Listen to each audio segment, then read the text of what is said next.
He wants to see that war end as much as I do. পাকিস্তানের সঙ্গে যুদ্ধে জড়ানো নিয়ে আবারও ভারতের প্রধানমন্ত্রী নরেন্দ্র মোদীকে তীব্র কটাক্ষ করেছেন মার্কিন প্রেসিডেন্ট ডোনাল্ড ট্রাম্প।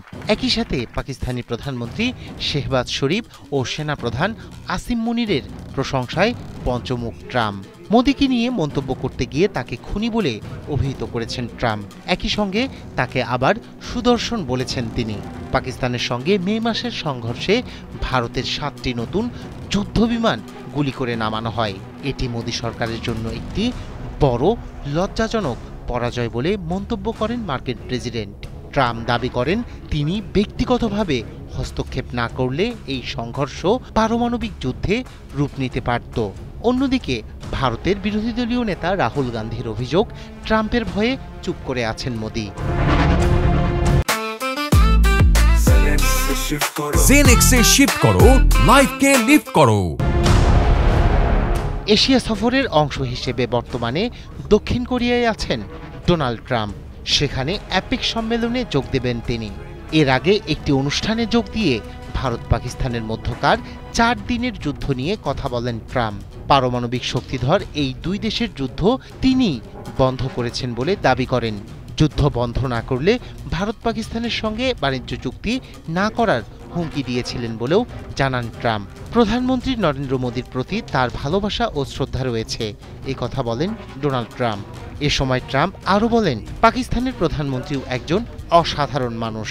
পাকিস্তানের একজন ফিল্ড মার্শাল আছেন যিনি একজন অসাধারণ যোদ্ধা। এ সময় ট্রাম্প জানান, ভারত পাকিস্তান যুদ্ধে 7টি যুদ্ধবিমান ভূপাতিত হয়েছিল। সে সময় মোদীর আচরণে বেশ অবাক হয়েছিলেন উল্লেখ করে ট্রাম্প বলেন, প্রধানমন্ত্রী মোদী দেখতে সবচেয়ে সুন্দর। তাকে দেখে মনে হবে তাকে আপনি আপনার বাবার মতো ভালোবাসতে চাইবেন। কিন্তু মোদী হলেন একজন খুনি, সে বেশ কঠোর। ভারত পাকিস্তান সংঘর্ষ বিরতি নিয়ে ট্রাম্পের এই দাবি প্রথম নয়। সংঘর্ষ বিরতির দিন থেকেই এই বিষয়ে কৃতিত্ব দাবি করে আসছেন তিনি। যদিও ভারত সরকারের একাধিক প্রতিনিধি, এমনকি খোদ প্রধানমন্ত্রী নরেন্দ্র মোদী পর্যন্ত দ্বিপক্ষীয় যুদ্ধবিরতির কথাই বলেন। তৃতীয় পক্ষ মধ্যস্থতা করেনি বলেও জানান তিনি। বিশেষজ্ঞদের একাংশ বলছেন, নোবেল না পেয়ে ক্ষুব্ধ হয়েছেন মার্কিন প্রেসিডেন্ট, তাই বারবার তিনি সংঘর্ষ বিরতির কৃতিত্ব দাবি করেই চলছেন।